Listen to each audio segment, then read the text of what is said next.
ኢንቦይና ነማማጀ ታቦ ማረከት ወደ ደስ ሶፍት ከኒፍ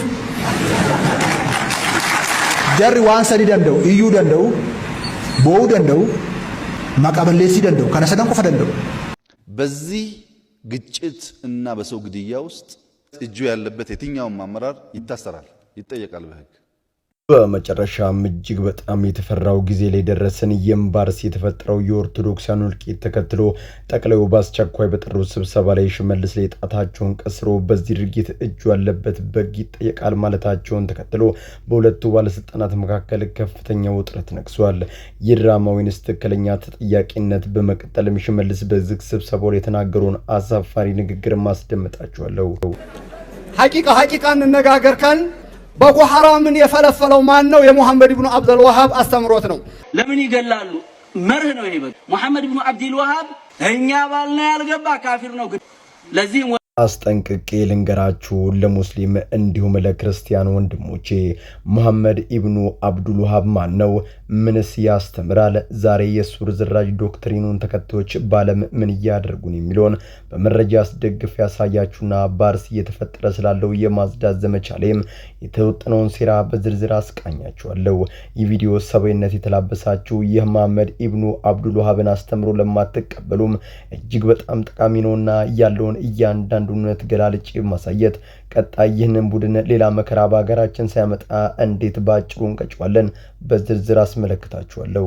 በጣም ነው የሚያሳዝነው። አባታችን ታስረዋል። እኒህ አባታችን የስነ መለኮት የቅድስት ሥላሴ ዩኒቨርሲቲ መምህር እረኛውን ምታ መንጋውም ይበተናል። እኛ አባታችን የስነ መለኮት የቅድስት ሥላሴ ዩኒቨርሲቲ መምህር ሲሆኑ ስማቸውም ቀሲስ ዶክተር መዝገቡ ካሳ ይባላሉ። ለቤተ ክርስቲያንና ለልጆቿ በመንፈሳዊ ዕውቀት መላቅ የአንበሳውን ድርሻ የሚወስዱ ሲሆን በአርሲ የተፈጠረውን የኦርቶዶክሳውያን እልቂት ማውገዛቸውና የተቆሞ ድምጻቸውን ማሰማታቸውን ተከትሎ በባለስልጣናቱ አዛዥነት በቁጥጥር ስር እንዲውሉ ተደርጓል። በዚህም ሁሉም ኦርቶዶክሳዊ በአንድ ልብ ሆኖ ስለ አርሲ በሚጮህበትና በሚቃወም በተሳት ሌሎችን በመተው አባታችን ላይ ታርጌት ያደርጉበትን ሚስጥርና እየተሰራ ያለውን ሴራ ምንም ልብ የሚሰብር ቢሆንም ይህንን መረጃ ዛሬ ለዓለምና ለኦርቶዶክሳውያን በሙሉ ይፋ አድርጋለሁኝ።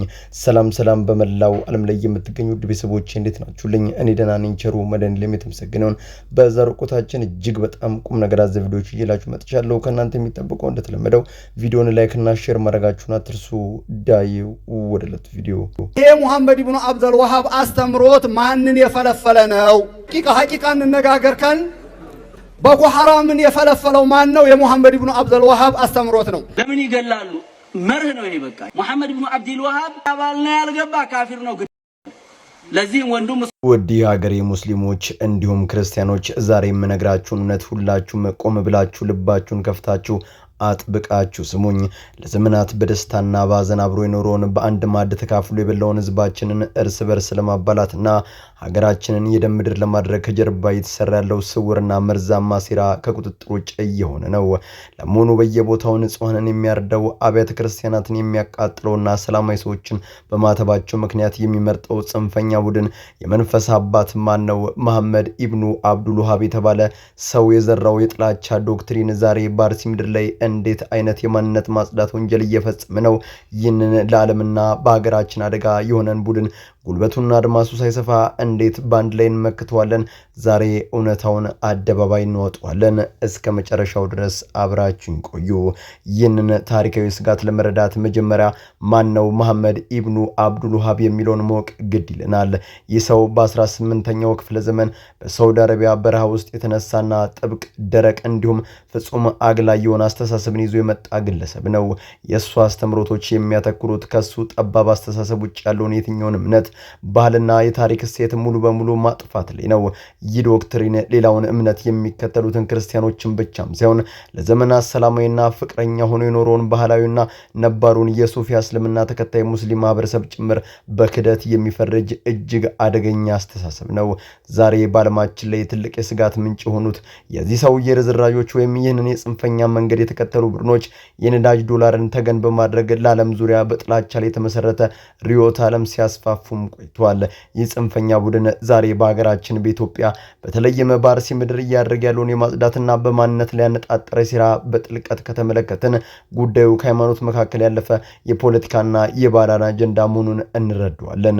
ከ100 ዓመት በላይ ታሪክ ያላትን የተለጣ ጨፋ ቅዱስ ገብርኤል ቤተክርስቲያንን ማቃጠል፣ ንጹሃን አርሶ አደሮችን በማተባቸው ምክንያት ለይቶ ማረድና ማፈናቀል የጽንፈኛ ቡድን ማህበረሰቡን በፍርሃት አንበርክኮ የራሱን ፍጹም አምባገነናዊና አክራሪ መዋቅር ለመዘርጋት የሚያደርገው ስልታዊ ሙከራ ነው። ይህ አደጋ የክርስቲያኑ ብቻ አይደለም፣ የነባሩና ሰላማዊ ሙስሊም ማህበረሰብም ጭምር እንጂ። ምክንያቱም የጽንፈኛ ቡድን አቅምና ጉልበት ባገኘ ቁጥር መጀመሪያ የሚያጠፋው ከሱ ጋር የማይስማማውን ሰላማዊን ሙስሊም ወንድሙን ነው። ስለዚህ ይህ ለዓለምና ለሀገራችን አደጋ የሆነ ቡድን ጉልበቱ ሳይሰፋ አድማሱ ሳይሰጋና በየመንደሩ ስር ሳይሰድ እንዴትን መክተው ትልቁ ጥያቄ ነው። ዋናውና የመጀመሪያው መሳሪያችን የነቃ ህሊናና የአይነ ቁራኛ ጥበቃ ነው። ክርስቲያኑም ሆነ ሙስሊሙ ማህበረሰብ በየአካባቢው የሚንቀሳቀሱ አክራሪ ሰባኪዎች፣ ከውጭ የሚመጡ የገንዘብ ምንጮችና የወጣቶችን ሌላ ለመበከል የሚሰሩ ድብቅ ሴሮችን በንቃት መከታተልና ማጋለጥ ይኖርባቸዋል። የወጣቶቻችን ህሊና ከዚህ መርዝ መጠበቅ የምንችለው እውነተኛውን ታሪካዊና አብሮ የመኖርን ባህል በማስተማር ብቻ ነው። ከዚህ ታሪካዊ ትንታኔ የምንማረው ትልቅ ቁም ነገር የጽንፈኞቹ ትልቅ ጉልበት የኛ መከፋፈልና አለመና በመሆኑ ነው። ሙስሊሙና ክርስቲያኑ እጅ ለእጅ ተያይዘው ይህንን ከጥላቻ ዶክትሪን በጋራ ካልመከቱት አደጋው የሁላችንን ቤት ማፍረሱ የማይቀር እውነት ነው። ማተባችንን አጥብቀን ሰላማችንን ጠብቀን ለንጹሃን ፍትህን እየጠየቀን ለክፋት መሸፈን እንደሌለብን በተግባር ልናሳይ ይገባል። በጥላቻ ላይ የተገነባ ጽንፈኝነት ጊዜው ማበል ሊያነሳ ቢችልም ከእውነተኛ አንድነት ፊት ፈርሶ መውደቁ አይቀሬ ነው። ውድ የቻናሌ ቤተሰቦች ይህንን የሳውዲ አረቢያን የውሃብያዝም ዶክትሪንና ዛሬ በአርሲ ምድር እየታየ ያለው የማንነት ማጽዳት ሴራ ሙስሊሙና ክርስቲያኑ በጋራ ምን አይነት እርምጃ መውሰድ አለባቸው ትላላችሁ? ይህንን ጽንፈኛ ቡድን ገና በጅማሬው ለመግታት እንደ ማህበረሰብ የኛ ቀዳሚ ኃላፊነት ምን መሆን አለበት? የእናንተን በሳባ አስተያየት ሀሳባችሁን ኮሜንት ላይ ያስፍሩልኝ። ያ ጀማ እስልምና ግደሉ ጨፍጭፉ ይላል። ስለዚህ የትም ቦታ የሚደረገውን ጅምላ ጭፍጨፋ እንቃወማለን። ወበረካቱ ወራህመቱላሂ ወበረካቱ። ማለት በጣም ሰፊ ነው። የአርሲ ዞን ሙስሊሞች ሰፊ ቢሆኑም ሙሉ ለሙሉ ይመጥናል ብለን ባንልም ይሄ ያልተገኘ ያልነበረ በአርሲ ምድር በንጹሃን ኦርቶዶክስ ያለ የሚፈጸመው ሰቆቃ ተራ የሃይማኖት ግጭት መስሏችኋል? ፍጹም ተሳስታችኋል። ከጀርባ ያለው እውነታ የወረዳውና የዞን ባለስልጣናት መዋቅር የተገነባ ንጹሃንን በጅምላ በማጥፋት መሬታቸውና ሀብታቸውን በይፋ ለመውረስ የሚሰራ ዘግናኝ የኢኮኖሚ ሴራ ነው። የአንድም ቤተሰብ አባላት በአንድ ምሽት ሙሉ በሙሉ ማጥፋት፣ ስለ መሬቱ ጥያቄ እንዳይኖር የማድረግ ጨካኝ ስሌት እስከ መቼ ይሸሸጋል?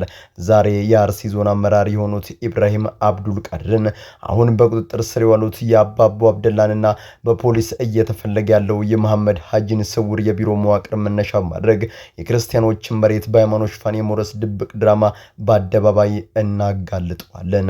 በአርሲ ምድር የሚፈጸመው የክርስቲያኖች እልቂት ዛሬ የተጀመረ ሳይሆን ላለፉት 5 ዓመታት ስር እየሰደደ የቆየ በርካታ ንጹሃንን አንክቶ የበላ ጨካኝ አካሄድ ነው።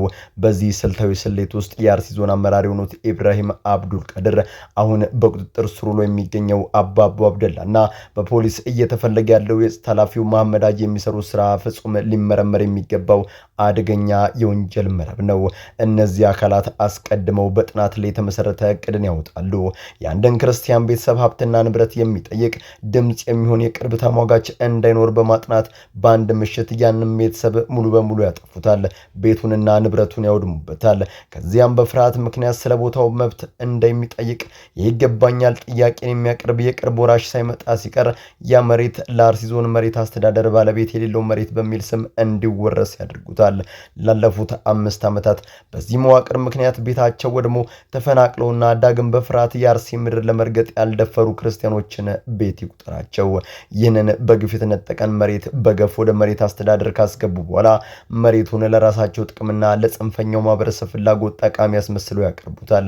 በዚህ መልኩ በብዙ ሺዎች የሚቆጠር በመፍጠር ክርስቲያኖችን የእርሻና የመኖሪያ ቤት በሃይማኖት ሽፋን ህጋዊ በማስመሰል ሌሎች አሳልፈው እንዲያስረክቡታል። ያካሄድ እንግዲህ መሐመድ ኢብኑ አብዱል ወሃብ ያስተማረውን የጥላቻና ሌላውን የማጥፋት ዶክትሪን በተግባር መሬት ላይ መዋል ማለት ነው። ሃይማኖት ሽፋን በማድረግ የሰውን መሬት በጉልበት መውረስ ፍጹም ሰብአዊነት የጎደለውና የአምላክን የጥሰ ተግባር ነው። የሚመለከተው የፌዴራል አካል ጉዳዩን በጥልቀት ሊመረምሩ ይገባል። ከዚህ ዘገናኝ መሬት ወረራና የስልጣን መዋቅር ሴራ የምንማረው ትልቅ ቁም ነገር በአርሲ ያለው ጥቃት ያስተዳደር መበስበስ ውጤት መሆኑ ነው። ንጹሃንን አጥፍቶ መሬታቸውን መውረስ ጊዜያዊ ትርፍ ሊያስገኝ ቢችልም የፈሰሰው የሰማዕታት ደም ግን መቼም ቢሆን ዝም አይልም። የምሰል ስርና የወረዳ ቅያሪ ሳይሆን ይህንን የመሬት ወረራ መረብ የመዘረጉ ባለስልጣናት በሙሉ ህግ ፊት ሊጠየቁ ይገባል። እውነተኛ ፍትህ ሰላማዊ ዜጎች በገዛ መሬታቸው ላይ በነጻነት መኖር ሲችሉ ብቻ ነው የሚረጋገጠው። ውድ የቻናሌ ቤተሰቦች የአርሲ ዞን አመራሮች እየተፈጸመ ስላለው የስልታዊ መሬት ወረራና የክርስቲያኖች ሰቆቃ የእናንተ አስተያየት ምንድነው? ይህንን በሃይማኖት ሽፋን የሚደረግ ዘግናኝ የኢኮኖሚ ስራ ለማስቆም ምን አይነት ህጋዊ እርምጃዎች መወሰድ አለባቸው ትላላችሁ? ሐሳባችሁን ኮሜንት ላይ አስፍሩልኝ። በጣም ነው የሚያሳዝነው። አባታችን ታስረዋል። እኒህ አባታችን የስነ መለኮት የቅድስት ሥላሴ ዩኒቨርሲቲ መምህር ቀሲስ ዶክተር መዝገቡ ካሳ ይባላሉ። ቅዱስ መጽሐፍ በዮሐንስ ወንጌል ላይ እውነትንም ታውቃላችሁ እውነትም አርነት ያወጣችኋል ይላል። ነገር ግን እውነትን መናገር ወንጀል፣ አትግደሉን ማለት አመጽ፣ በሰላም እንኑር ማለት ደግሞ እንደ ፖለቲካ ተቆጥሮ ዘብጥያ የሚያወርድበት ዘመን ላይ እንገኛለን።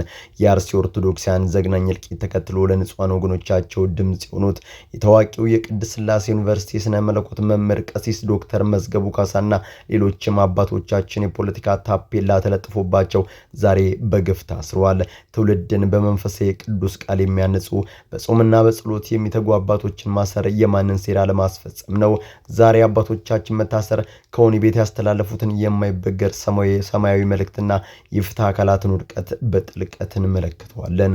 በአርሲ ምድር በማተባቸው ምክንያት ደማቸው የፈሰሰው ንጹሃን ዜጎች ፍትህ ይሰጣቸው፣ እልቂቱ ይቁም በማለት በሰብአዊነት የተሟገቱት ቀሲስ ዶክተር መዝገቡ ካሳና ሌሎችም አባቶቻችን መታሰራቸው በሀገሪቱ የፍትህ አካላት ገለልተኛ ሆኖ አለመስራታቸውን በግልጽ አደባባይ ያሳየ ክስተት ነው። ገዳዮችና ጽንፈኞች መሬትን ወረው ንጹሃንን ሲያርዱ ማቆም ያቃተው የጸጥታ መዋቅር አትግደሉን ብሎ የለመኑትን የሃይማኖት አባቶች ለይቶ ማሰሩ ፍጹም አስነዋሪ ተግባር ነው። የሥራ አባቶችን ፍርሃት ውስጥ ለመክተት የተወጠነ ቢሆንም በመንፈስ ቅዱስ የተሞሉ አባቶች ግን በሰንሰለት መሃል ሆነው ነጻነታቸውን እንዲያወጁዋል። ቀሲስ ዶክተር መዝገቡ ካሳ በወህኒ ቤት ሆነው ያስተላለፉት መልእክት በጥላቻ ለታወሩት አምባገነኖች ታላቅ የመንፈስ ጅራፍ ነው። አባታችንም በንግግራቸው እንዲህ አሉ። እነሱ እኛን ያሰሩ ቢመስላቸውም እኛ ግን የተፈታን ነፃዎች ነን። አስቀድሞ ጌታችን በወንጌል እንደነገረን በዓለም ሳላችሁ መከራ አለባችሁ፣ ነገር ግን አይዟችሁ እኔ ዓለምን አሸንፌዋለሁ ሲል አጽናኝ የሆነውን ቅዱስ ቃል አስተምሮናል። ስለሆነም ልጆቼ በፍጹም አትጨነቁ፣ የህሊና እስረኞች አሳሪዎች ራሳቸው አምባገነኖች ናቸው ሲሉ የእምነታቸውን ጽናትና የማይበገር ማንነታቸውን አስመስክረዋል። አዎ ታሪክ ምስክር ነው። ቃለ እግዚአብሔር አይታሰርም። ቅዱስ ጳውሎስና ሲላስ በሆነ ቤት ሆነው በኩለ ሌሊት በጸሎትና በምስጋና እግዚአብሔርን ሲያከብሩ የሰንሰለቱ መፈታትና የወህኒው መናወጥ እንደተገለጠ ሁሉ ዛሬም በአባቶቻችን ጽናት ምክንያት በክርስቲያኑ ልብ ውስጥ ያለው የእምነት እሳት ይበልጥ እየተቀጣጠለ ይገኛል። ስጋን እንጂ ነፍስን መግደል የማይችሉትን ምድራውያን ኃይሎችን እነዚህን ቅዱሳን አባቶች በቅዱስ ቃሉ አሳፍሯቸዋል። እውነተኛው እስረኛ በብረት አልጋ የተቆለፈበት ሲሆን በጥላቻና በንጹሃን ደም ተከልሎ ህሊናው የጠቆረው አሳሪው ራሱ ነው። ከዚህ ታላላቅ የአባቶቻችን የጽናት ምስክርነት የምንማረው ትልቅ ቁም ነገር አለ። የወንጌል እውነት የትኛውንም ያህል ከባድ መከራና የሰንሰለት እስር እንደሚያሸንፍ ነው። አባቶቻችን ስለ ንጹሃን ወገኖቻቸው ደም፣ ስለ ተዋሕዶ እምነታቸው ክብር ሲሉ መከራን ለመቀበል ከቆረጡ እኛ ልጆቻቸው ፍትህን በመጠየቅና ለአባቶቻችን ድምጽ ከመሆን ወደ ኋላ ልንል አይገባንም። ግፍና አምባገነንነት ጊዜው ማበል ቢያነሱም በጽድቅና በእግዚአብሔር ቃል ፊት ግን ፈርሰው መውደቃቸው የማይቀር እውነት ነው። ፍትህ በግፍ ለታሰሩት አባቶቻችን እንዲሁም ወንድሞቻችን። ውድ የቻናሌ ቤተሰቦች ቀሲስ ዶክተር መዝገቡ ካሳ በወህኒ ቤት ሆነው ያስተላለፉት ይህ የማይበገር መንፈሳዊ መልእክት በውስጣችሁ ምን አይነት ብርታትን ፈጠረባችሁ? አትግደሉን የሚለው ጩኸት ወንጀል በሆነበት በዚህ ዘመን የታሰሩ አባቶቻችን ለመደገፍና ድምጻቸውን ለዓለም ለማስተጋባት እንደ አንድ አማኝ ማህበረሰብ የኛ ቀዳማዊ ኃላፊነት ምን መሆን አለበት ትላላችሁ? የእናንተን ሐሳብ ኮሜንት ላይ አስፍሩልኝ። ኢንቦይና ነማማ ጀታቦ ማረከት ደደስ ሶፍት ከኒፍ ጀሪ ዋን ሰዲ ደንደው እዩ ደንደው ቦው ደንደው ማቀበሌሲ ደንደው ከነሰደን በዚህ ግጭት እና በሰው ግድያ ውስጥ እጁ ያለበት የትኛውም አመራር ይታሰራል። ሰው እያሳረደ ቤት ንብረት እያስወደመ ከንቲባ የሚባል ነገር አይሰራም። እጄ እንዳለበት ከተረጋገጠ እኔም ፍርድ መቅረብ አለብኝ። መጽሐፍ ቅዱስ በማቴዎስ ወንጌል እርስ በርሷ የምትለያይ መንግስት ሁሉ ትጠፋለች ይላል። በአርሲ ምድር በማተባቸው ምክንያት የፈሰው የንጹሃን ኦርቶዶክሳውያን ደም ዝም አላለም። በመጨረሻም እጅግ በጣም ወደ ተፈራውና ወደ ተጠበቀው የባለስልጣናቱ መናቁር ሰዓት ላይ አድርሶናል። ጠቅላይ ሚኒስትሩ በአስቸኳይ በጠሩት ስብሰባ ላይ በአርሲ የደረሰውን እልቂት በመጥቀስ ጣታቸውንና አይናቸውን በክልሉ መሪ በሽመልስ አብዲሳ ላይ ሲጥሉ በሁለቱ ኃያላን መካከል ታላቅ ፍጥጫና የውስጥ ውጥረት ነግሷል። ይህ ፍጥጫ እውነተኛ የስርዓቱ መሰነጣጠቅ ወይንስ ህዝብን ለማታለል የተዘጋጀ ሌላ ድራማ? ዛሬ ይህንን ታላቅ የቤተ መንግስት ውጥረትና ማህበረሰቡ ጉዱን የከፈለበትን ሶስት አደገኛ እግሮች በጥልቀት እንፈትሸዋለን። በአርሲ የተፈጸመው ዘግናኝ ኦርቶዶክሳውያን እልቂት ተከትሎ በጠቅላይ ሚኒስትሩ የተጠራው አስቸኳይ ስብሰባ ከጀርባው ከባድ የፖለቲካ መናወጥን ይዞ መጥቷል። ጠቅላዩ በንግግራቸው በዚህ ድርጊት የተሳተፈ ሁሉ በሕግ ይጠየቃል፣ ብዙ ጊዜ ያየን ዝም ብለን አልፈናል በማለት አይናቸውን በኦሮሚያው መሪ በሽመልስ አብዲሳ ላይ ሲያሳርፉ በሁለቱ መሪዎች መካከል ታይቶ የማይታወቅ ከፍተኛ ውጥረት መንገሱን የውስጥ መረጃዎች ይጠቁማሉ። በንጹሃን ደም እጁ የተጨማለቀና በህሊና ወቀሳ የሚቅበዘበዘው የክልሉ መሪ ዛሬ ከራሱ ከጠቅላይ ሚኒስትሩ ጋር ፊት ለፊት ለመጋፈጥ መገደዱ የፖለቲካውን ካርታ እየቀየረው ይገኛል። ይህንን ታላቅ ፍጥጫም ተከትሎ በህዝቡና በፖለቲካ ተንታኞች ዘንድ ውዝግቡ በሶስት መሰረታዊ ጎሮች ተከፍሎ በሰፊው እየተነገረበት ይገኛል። የመጀመሪያው ጉራ የሽመልስ አብዲሳ የስልጣን ዘመን ሙሉ በሙሉ እንዳበቃና ኦሮሚያ ከሱ የተሻለ ሰብዕነት ያለው መሪ አግኝታ የቀደመው ሰላሟና የህዝቡ አብሮነት ይመለሳል ብሎ በበጎ የሚጠብቁት ናቸው። በተቃራኒው ደግሞ ሁለተኛው ጉራ ሽመልስ አብዲሳ ላለፉት ዓመታት በዜጎች ድጋፍ መፈናቀልና ስቃይ ላይ የገዛ የራሱን ታጣቂ ኃይል በመገንባት ጦንቻውን አፈርጥሟል። ስለዚህ በቀላሉ ከስልጣን አይወርድም፣ ይልቁንም የፍጥጫ ሀገሪቱን ወደ ባሰ የእርስ በርስ ግጭት ሊወስዳት ይችላል በሚል በከፍተኛ ስጋት የሚመለከቱት ናቸው። በሁለቱም ወገን የተለየ አቋም ያዘው ሶስተኛው ጉራ ደግሞ ይህ የታየው ፍጥጫ ፍጹም እውነተኛ አይደለም ይላሉ።